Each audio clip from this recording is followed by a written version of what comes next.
This show is part of the RetroZap.com podcast network.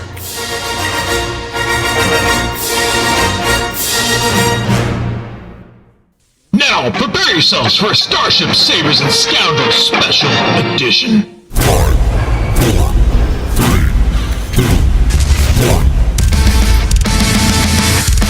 Greetings, Scoundrels, and thanks for joining us for this Scoundrel Special Edition. I'm your host, Dennis Keithly, and with me, as always, are my friends and co-hosts Jay Krebs and Darth Taxus. How are you guys doing this evening?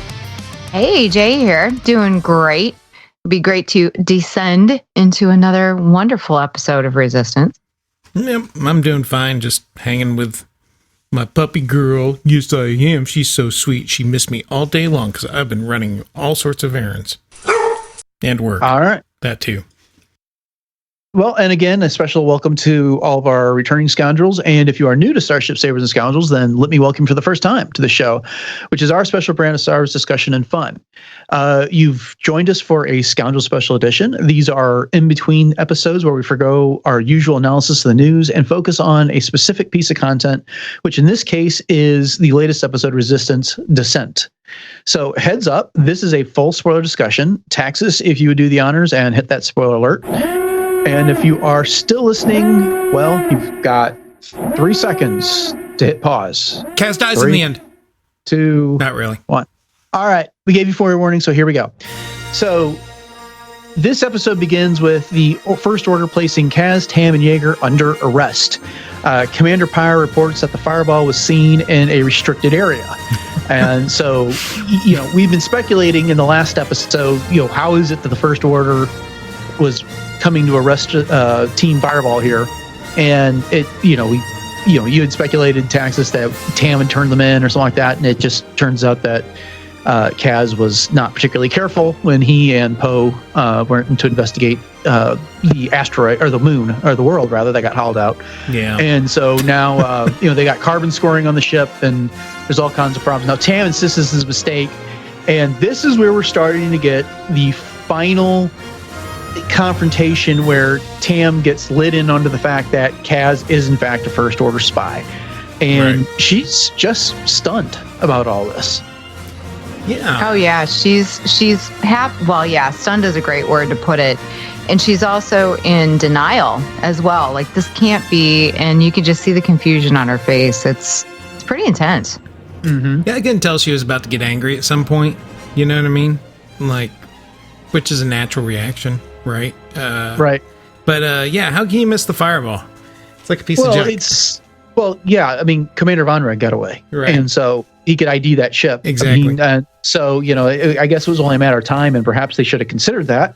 But anyway, so now they have to deal with the fallout of that. Bucket provides a diversion, and by the classic R2-D2 trick, he releases a lot of stuff into the air. Yeager, Kaz, Niku, and CB-23 escape into Doze's office. Despite Kaz yelling for her to run with them, Tam doesn't move, and so instead she gets captured by the First Order. Unfortunately, Bucket goes the wrong way, and he gets shot while trying to flee and falls over the edge of the garage. That's shocking. I was a little surprised by that. But I don't know. Did either one of you guys get a bad feeling about Tam when she stayed behind, or what was your initial reaction to that? Oh yeah, definitely. Well, and of course Bucket. I was actually a little shocked that they did that to him, and I thought, oh gosh, that's not good. We're losing one of our droids here.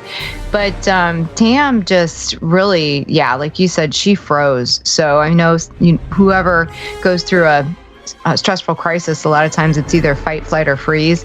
She was definitely the deer in the headlights. I don't think she knew what to think. I don't think she knew what was going on. And even if she had any sort of instinct, it was literally just frozen at that point. His lizard brain going on, right? Yes, definitely. Yeah, she was in a state of catatonia.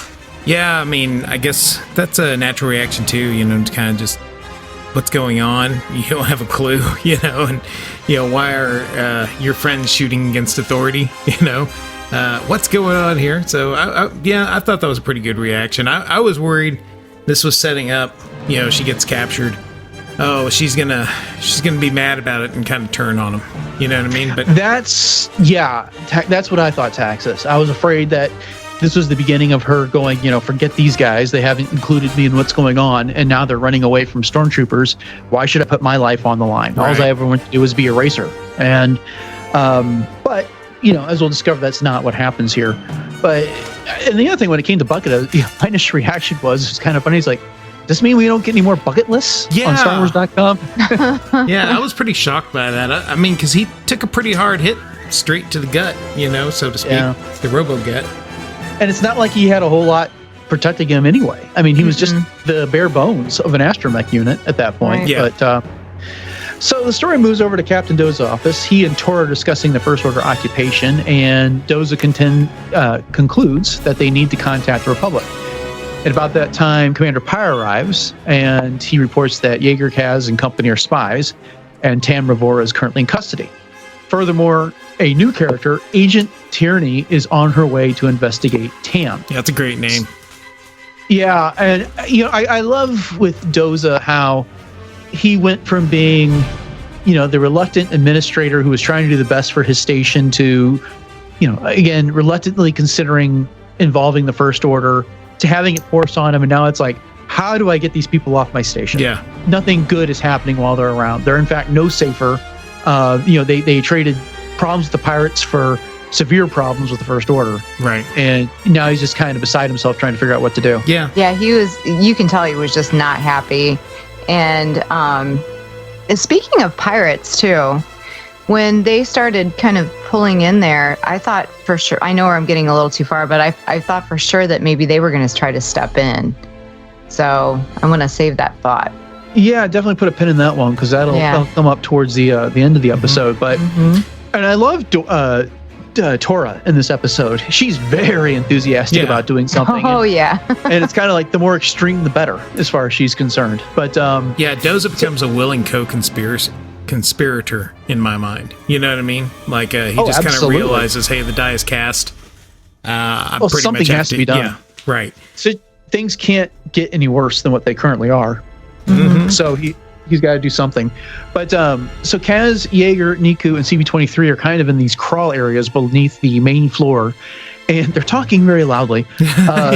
Just a little bit. Yeah, Niku thinks Kaz is carrying out a joke and going way too far with it about being a spy, which is hysterical from the sense that Niku is the most literal person ever. Right. On the station. And so Kaz is like, I'm a spy. And Nico's like, quit it. This is not funny. This joke has gone on too far.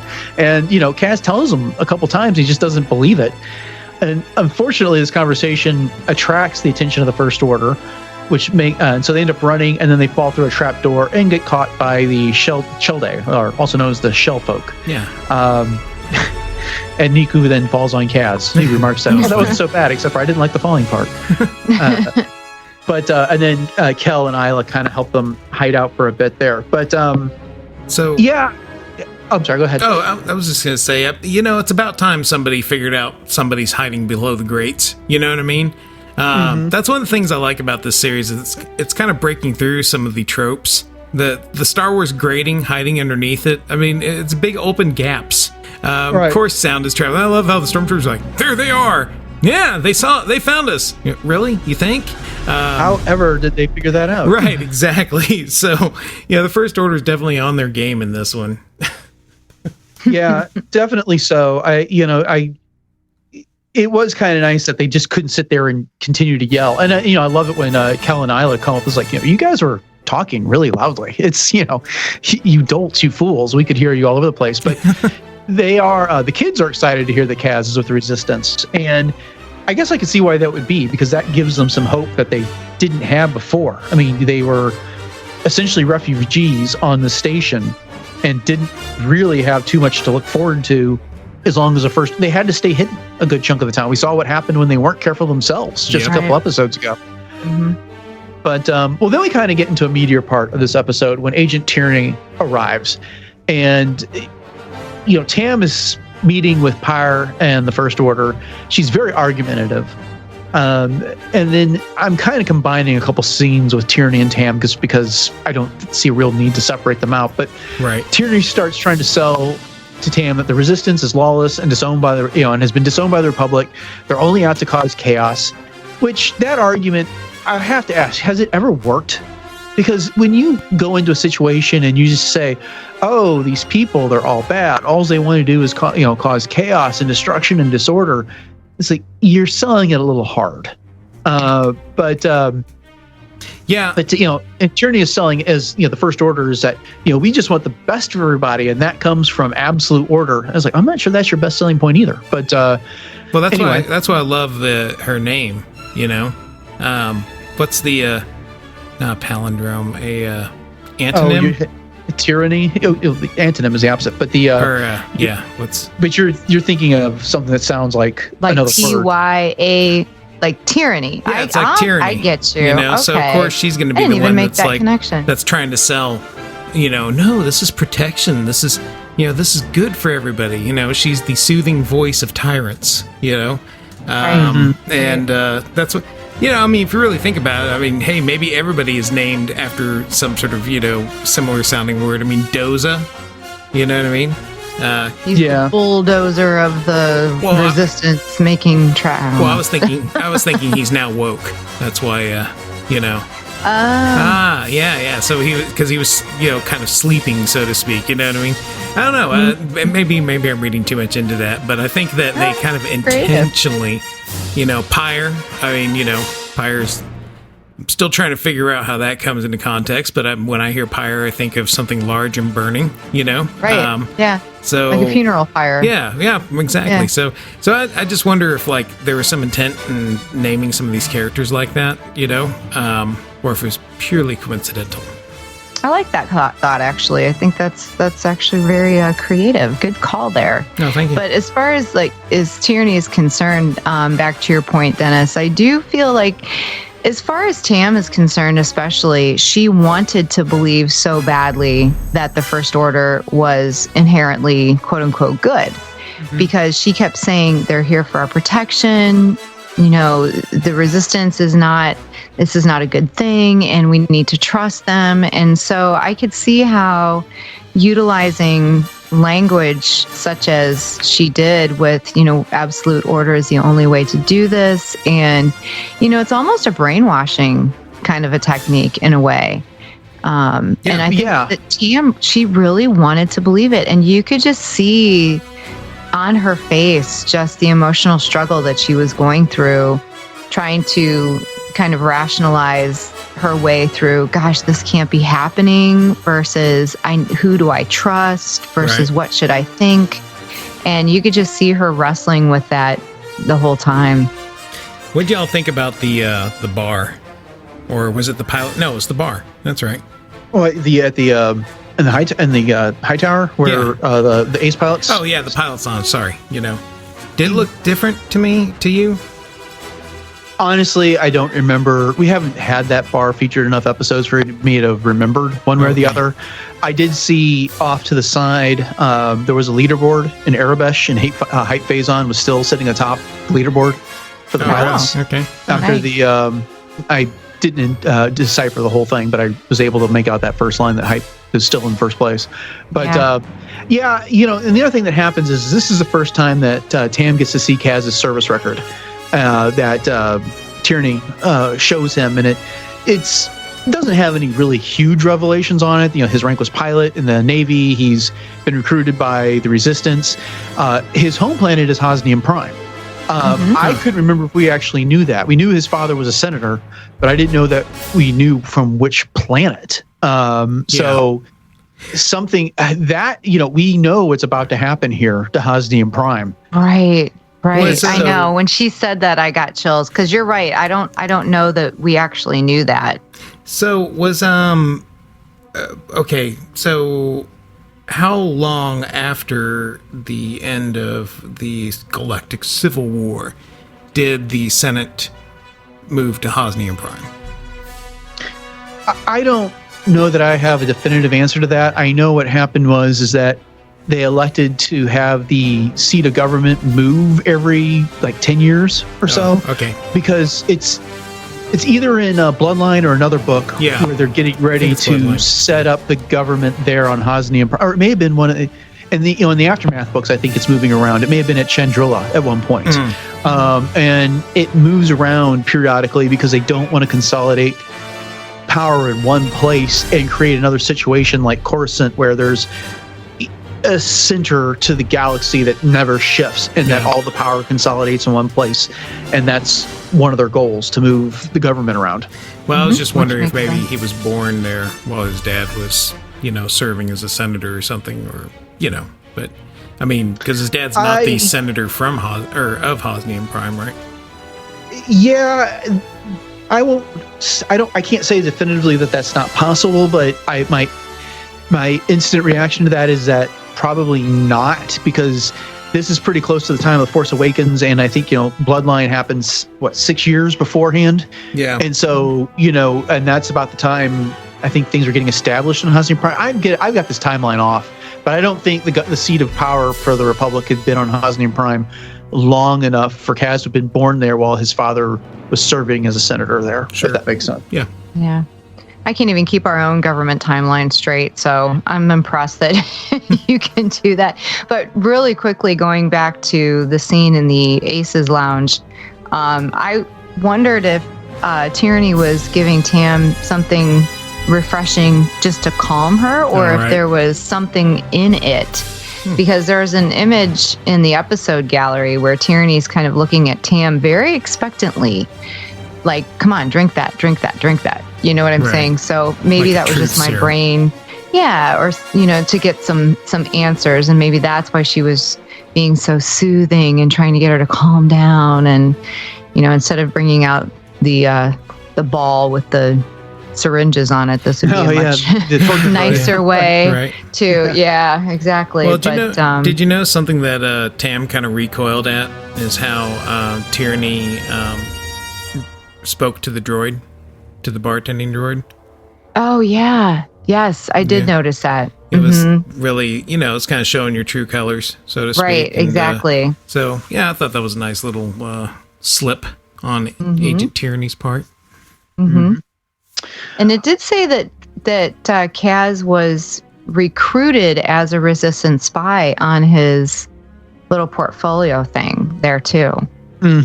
So when that did say that, I thought, okay, well, obviously not recruited as a spy, just recruited by the Resistance. By the Resistance. All right, well, let's move along a little bit. So Kel and Isla lead Kaz, Yeager, Niku, and CB-23 to a hidden area of Colossus Station, and there they find that the Shell folk are repairing Bucket. They caught him in a fishing net, and so Bucket is not gone after all, so that was something of a relief. From there, Yeager and Kaz make a plan. They need to contact the Resistance. The problem is that the communications array and the jamming signal are located on the top of the high tower, and they don't really have a way of getting past all the stormtroopers to get that done. So here's their plan. They're going to submerge most of Colossus and then swim to the surface, and that'll basically put them right there at the communications array. They'll disable the jamming and send their message to the Resistance. This just struck me as crazy. Yeah, to say the least. When I heard that this is what their plan was, it was just it was like, wow, there's a lot of crazy plans in Star Wars, and I had the feeling they'd pull it off, but it just that is dire action right there. Okay, well, here's my question. Why does Colossus even have the ability to submerge itself? I can understand why it would have bulkheads and it would have seals that would be able to seal out the water in case the water level would rise, but why would they have the need to sink it ever? In case there's a fire?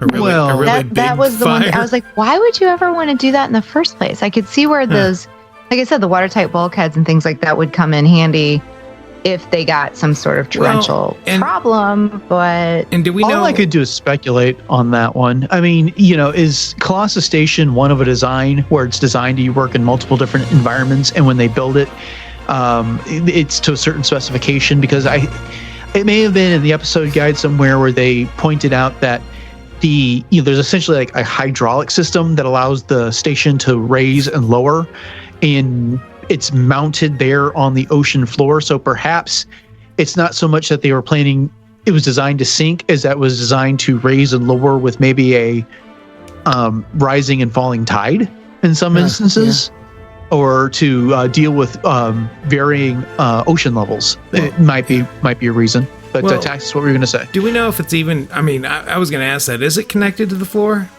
Because because somebody referenced ballast, and was it Niku that said that? And usually you need ballast to stay, I guess upright. You know what I'm saying?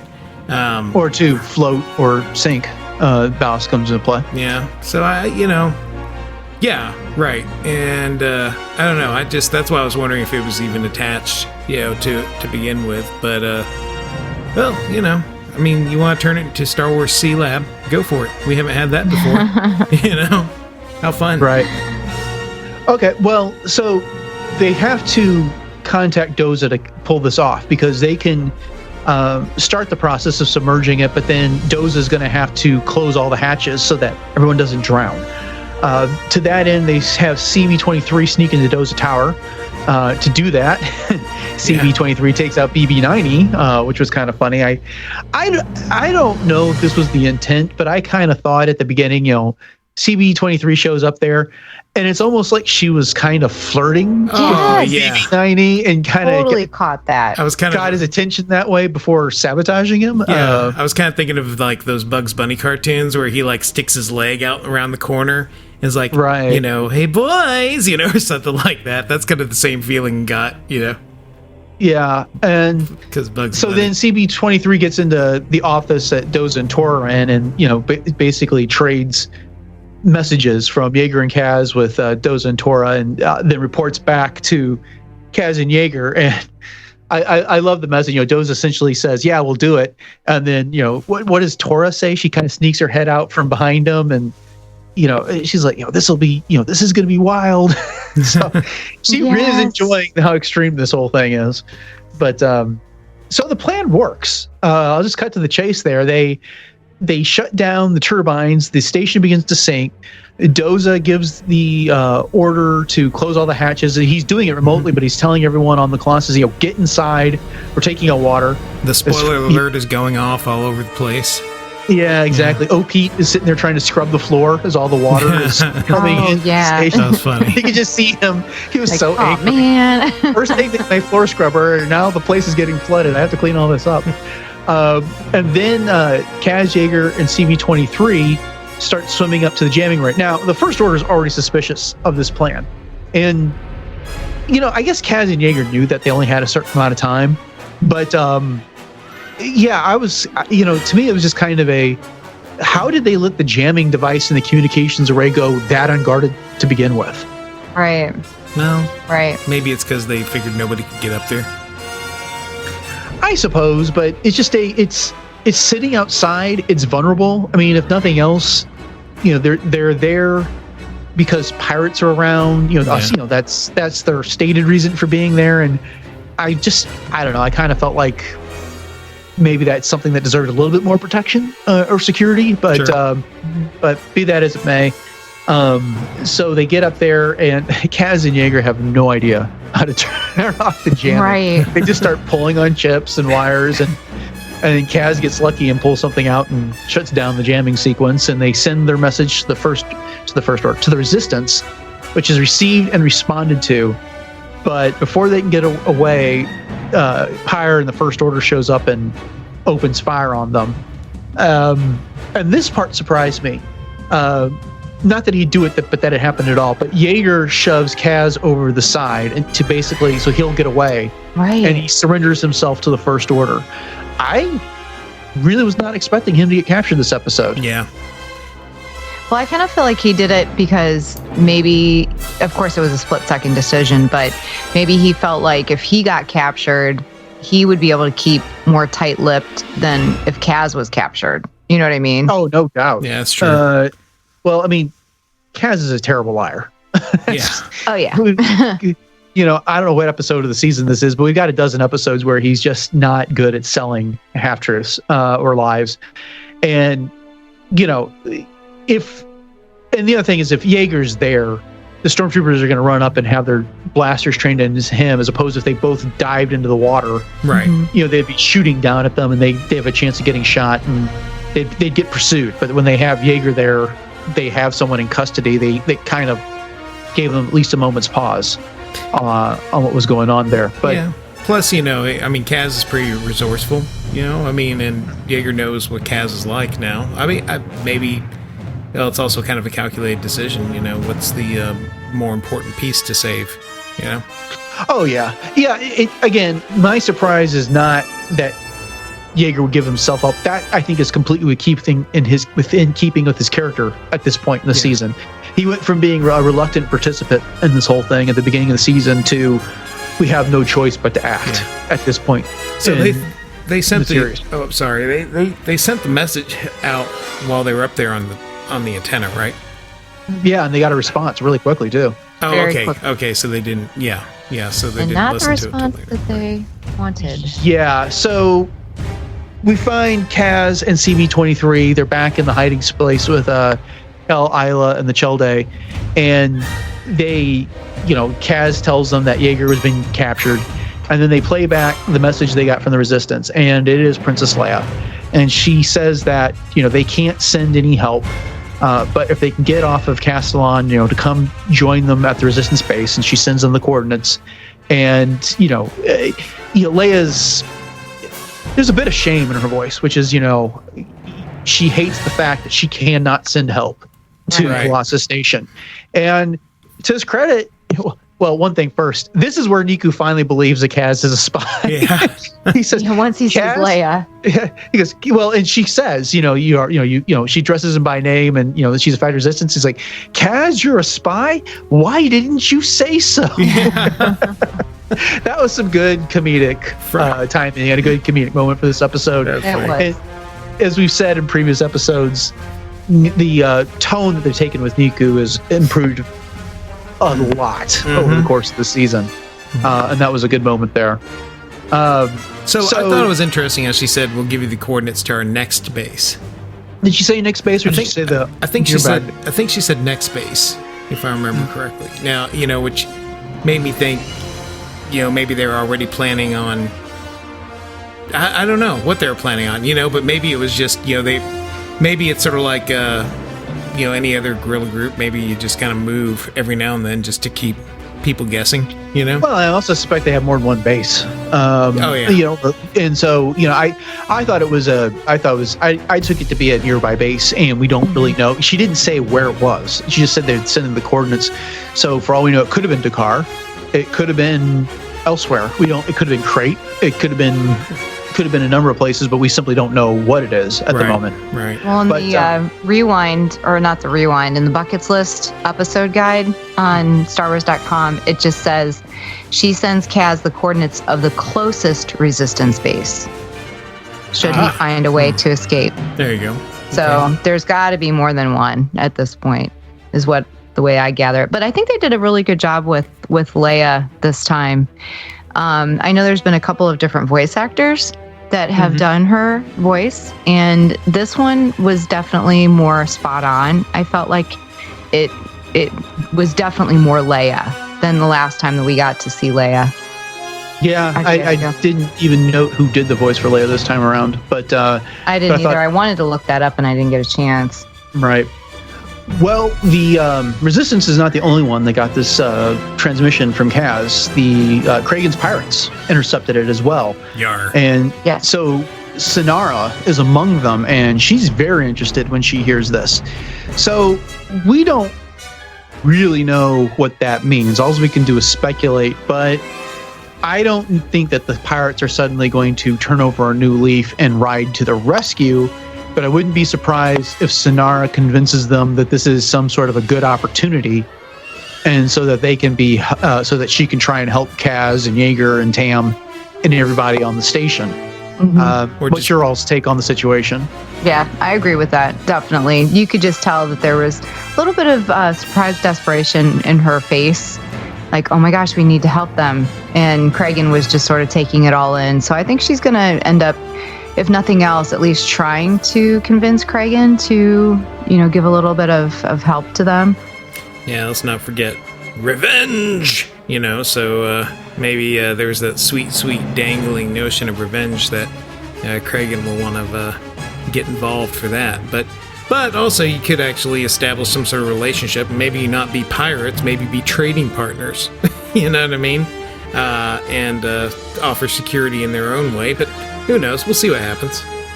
Or something along the lines of an Enfys Nest. Yeah, wouldn't mind seeing Hondo back at some point. Well, sure. That'd be fun, Yeah, I think he's busy over at Batu at the moment. Yeah, true. As we learned in Pirate's Price, I think that's where he's set up at the moment. But then the episode concludes. Kaz is listening to the message from Leia. As I said, Niku's finally accepted that Kaz is a spy. Isla and Kel are worried, and Kaz assures everyone that they are the Resistance now. They're going to free their friends, and he vows to take back Colossus Station. So that's how the episode ends. Good episode, in my opinion, but let's go around the table and give our final thoughts and grades on this one. So, Jay, take it away. Yeah, this was another really well put together episode, I feel like, from start to finish. It really set up a lot of new things going on in terms of different characters, such as Tyranny. Again, we get to see the pirates again. One thing that was fun, of course, we got to see Wet Hair Kaz and Wet Hair Yeager in this one. And I have to say, Scoundrels, check out the episode guide and the concept art galleries, because it really does give you a lot of insight to some of the little things that I know I miss a lot of times, because you're talking about a 22-minute episode here. Yeah. So there's so many small little minute details, and they just show different pictures of the different assets for Cam's hair and Yeager's hair, and things that were changed and things that weren't, or little things that we see in Orabesh, such as on Tyranny's patch. She has the text that translates to First Order officer or something of that nature, but it's all in Orabesh. So there's some really interesting things there. But Dennis, as you said, the humor was very well placed. Niku continues to progress as a character and a very good comedic relief, but not too over the top. And now we're getting, again, just that much closer to The Force Awakens. We get to see Leia, and we get to see Kaz really step up in terms of, taking major responsibility here. So I'm going to give this one an A. Yeah, had good action, kept you moving through and through. Introduction of a new character, that's always fun, to have a new foil. The submersion of the station's kind of interesting, because I think Dozy even said they can't get it to rise again. So we might be dealing with a submerged station from here on out, and how's that going to change things? It'd be kind of fun. Oh, I thought he had to power it back up. That was going to take a while to get it back up. Okay. Yeah, I must not have heard that too well then. It was fun. It's bringing up, again, we're just edging ever closer to the Cataclysm, and I liked Kaz's development in this. I liked how his resolve at the end to do what he knew he had to do, even though he's got no support. Just one thing, you're going to have to take some blaster shooting lessons, buddy. Because eventually you're going to have to pull the trigger, because I don't think he got a shot off again in this episode. It was all Yeager, right? Yeah, did Kaz ever have a blaster in this episode? No, he didn't. No. I don't think Yeager had a blaster early in the episode, and it got shot. He ended up throwing it at the stormtroopers, but very Superman-esque kind of. Yeah. So what's your final grade on this one? Then? I'm going with an A as well. It was fun. It was exciting and everything, but it was a little more of a setup kind of thing too. Yeah. Again. You all made some really good points. I really like this episode as well. I think ideally in any one of a season of an animated show like this, like Clone Wars and Rebels, and it happened more in Rebels and Clone Wars, is you would get a season where there's a kind of an overarching story, and then you would get a few standalone episodes sprinkled in, but then all the while, ideally, everything is contributing towards the final product, the series finale, the season finale, whatever the case may be. And we're now really in the middle of a string of episodes that are driving hard towards the season finale. I don't want to say the wrong word here. Right. And so, last episode ended on a cliffhanger. with everyone being under arrest from the First Order. And this episode ends up with I don't want to say necessarily a cliffhanger, but things to be continued with Yeager in the custody of the First Order. Tam is sitting with Agent Tierney, and she's very confused. She's got mixed feelings going on. She doesn't want to believe that her friends are working with the Resistance, and that all they are humble mechanics. And so you got that issue going on, and now Kaz has got to figure out a way to rescue everyone and get the First Order off the station. Plus, what are the pirates going to do? So they did a really great job setting up future stories in this, at the same time giving us a lot of visual excitement in this episode. So it's an A. It's an A for me, and I'm really thrilled with the way that this series developed over the course of the season, from something that we were kind of iffy about at the beginning to I'm looking forward to next week. I can't wait to see how this turns out. One last bit is we'll cover this more in more depth on episode 76, but today it was just announced that Resistance is going to have a panel on that last day of Celebration. Oh, wow. So we will be able to learn a little bit more, and hopefully we'll get a tease for what's coming in season 2. Man, that's awesome. Yeah, so Monday's actually shaping up to be a much bigger day than originally everybody thought. Now we've got the Resistance panel, and we've got the Phantom Menace panel on Monday. And definitely. And they've pretty much confirmed that everyone that's there for the actors that are there from Resistance are going to be at the panel. So that's all. That'll be fun. Okay, well, that's going to do it for our discussion of Descent. Before we go, what do you guys have going on that the Scoundrels can look forward to this week? Well, for me, you can find me right here on Starships, Sabers, and Scoundrels, and you can find my archive blogs over at Coffee with Kenobi, and my Core Worlds Couture fashion review blogs as well. And we will be having some discussion about the new Incas footwear. The feature is female. I just got my notification today, as we're recording this, as a matter of fact, that the shoes were shipped. So be looking for that on Instagram. And also, Scoundrels, be looking for a sneak peek of our buttons as well that we talked about on our last episode that we're going to be giving away at Celebration. So be watching for that as well. And you can find me in my little doggy labby love on The Geek Supreme with Scott Murray, Regina Davis, and Jeff McGee. Drops every Tuesday. And it's a fun little game show style kind of thing. And so hashtag Labrador, right there. All right. Well, for me, you can find my comic reviews on RetroZap.com, and each month I'm talking Star Wars comics with Jovial J. Shepard on Jedi Journals, which just had their 100th episode, so congratulations to those guys. With the return of Discovery, Beth, my wife, and I are covering each new episode on Warp Trails. If you want to find us on social media, we are at SQPod on Twitter and Instagram, and on Facebook at facebook.com/SQPod. You can email us at sqpod@retrozap.com. You can follow Darth Taxus on Twitter at Darth Taxus. Jay is at Joyce Krebs, and I am at DJKVER2.